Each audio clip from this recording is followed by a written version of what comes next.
ఈరోజు మన గ్రామంలో ముదిరా సంఘం వారి ఆధ్వర్యంలో జరుగుతున్నటువంటి పండగ శ్రీ పెద్దమ్మ తల్లి బోనాల జాతర. ఈ జాతరను పురస్కరించుకొని మన ముదిరా సంఘం వారు మరి ఈ రోజు రేపు 2 రోజుల పాటు ఒగ్గు కథ కార్యక్రమాన్ని కూడా చెప్పిస్తున్నారు. మరి ఈ కథకానికి వచ్చినటువంటి పెద్దలకు ఒక్క నమస్కారము, చిన్న పిల్లలకు డబల్ నమస్కారం. ఎందుకయ్యా చిన్న పిల్లలు డబల్ నమస్కారం? ఎందుకొరకనే అంటే పెద్దలకు కథ అంటే తెలుసు, పురాణం అంటే తెలుసు.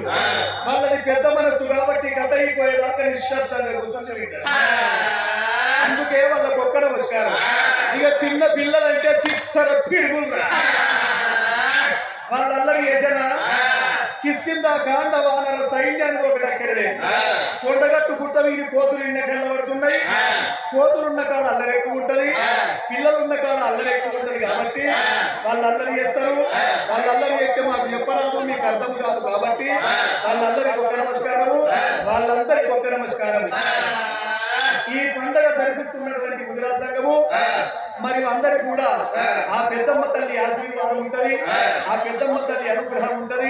నా తల్లులారా, ముట్టింది ముఖ్యమని పట్టింది బంగారం అయిన అతివాడు చుట్టమై పాల్గొని అందుగాయి కొవ్వల్ల దారుల పెద్దమ్మ తల్లి తోడు మీద ఉండి ఆయన ఆరోగ్యాలు వస్త సంపదలిష్ట భాగ్యాలు కలిగి పుత్ర పవిత్రాది ఫలసిద్ధిరస్తు కలిగి మనోవాంఛ ఫలసిద్ధిరస్తు కలిగి అందరినీ చల్లంగా చూస్తున్నది పెద్దమ్మ తల్లి. నా తల్లులారా, మరి ఈ కథగానికి వచ్చింది చిన్నలు పెద్దలు. ఇక మరి కథ మొదలు పెడుతున్నాం కాబట్టి ఒక్కసారి పెద్దమ్మ తల్లిని మనం గుర్తు చేసుకోవాలి. ఆ తల్లిని యాద చేసుకుంటేనే అందరినీ చల్లంగా చూస్తాయి ఆ తల్లి. కాబట్టి మేము పెద్దమ్మ తల్లికి అని అన్నప్పుడు చిన్నలు పెద్దలు కూర్చుంటూ నిలబడ్డోళ్ళు అందరూ కూడా జై అని సప్పట్టు కొట్టాలి. ఎవరైతే జై అని సప్పట్టు కొడతారో, ఎవరైతే కొట్టారో కొట్టినోళ్ళ మీద ఉన్న రోగం అంతా కొట్టనోళ్ళ మీద పడుతుంది. ఎవరి మీద రోగం ఉంటుందో ఎవరి మీద. కాబట్టి అందరూ కూడా జై అని సప్పట్టు కొట్టాలి. జై బోలో అల్లీపూర్ పెద్దమ్మ తల్లికి.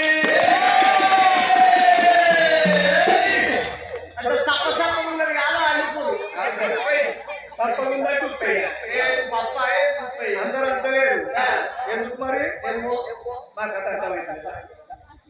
అందరూ అనాలి. కొంచెం సౌండ్ తక్కువ తమ్ముడు బాబు, కొంచెం తక్కువ. అందరూ కూడా జై అని సప్పట్లు కొడితే ఆ గుళ్ళున్న ఆ తల్లి పెద్దమ్మ మన ముందర వెళ్ళబడాలి, మనకు ఆశీర్వచనం ఇవ్వాలి, ఆ తల్లి అనుగ్రహం మనకు కలగాలి. ఊర్లున్నోళ్ళు కూడా గద్దలు ముందలు పట్టుకొని ఉరికి రావాలి. అట్లుండాలి నీ శబ్దము. మరి లాస్ట్ టైం ఫైనల్ మళ్ళొక్కసారి అంటున్నాము జై అని సప్పట్లు కొట్టాలి. అందరూ ఏ రోగం ఉండదు, గోవలు కూడా ఉంటాయి. అందుకని లాస్ట్ టైం ఫైనల్ జై బోలో పెద్దమ్మ తల్లికి.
ఉన్నారయ్యా మేము గొల్ల వల్ల ఉన్నాం రాజా మేము ఒగ్గు వల్ల ఉన్నాం రాజా అయ్య కథనవంతులు కాలేదో మేము ఎదురెవ్వలేదు రాజా మేము ఎగ్గు వల్ల ఉన్నాం రాజా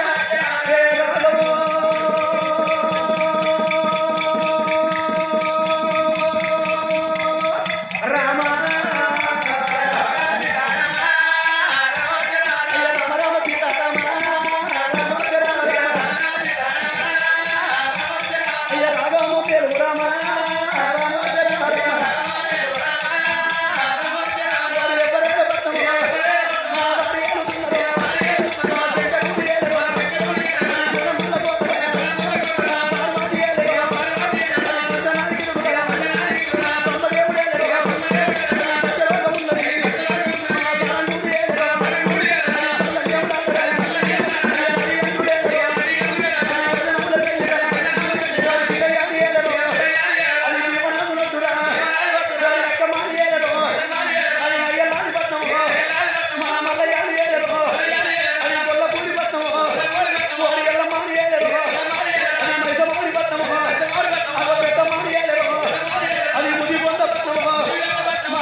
చెప్పబోయే కథ పెద్దమ్మ తల్లి కథ.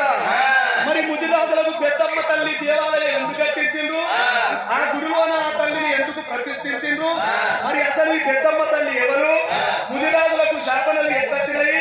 ముదిరాజులు చేసేటువంటి వృత్తి ఏమిటి? ఈ ముదిరాజులు ఎట్లా పుట్టిండ్రు, ఎట్లా పెరిగిండ్రు? ఆ తల్లి దేవత ఎట్లా అయింది? ఆ తల్లి చరిత్ర మొదటి భాగము పెద్దమ్మ కథ. రామ రామను రామ రామ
పంచన్నగి వల్ల పార్వతి వరానగన్నది ఇద్దరు కొడుకులు పెద్ద కొడుకు వినాయకుడు చిన్న కొడుకు కుమారస్వామి నంది నాట్యము ఎత్తున్నది ముంగిడోలు పడుతున్నది 6 కోట్ల అయ్యలు వంగలింగాలు ఆచార మంత్రులు సుధా 33 కోట్ల దేవాన దేవతలందరూ ఆ దేవలోకంలో ఆనందపడుతున్నారు.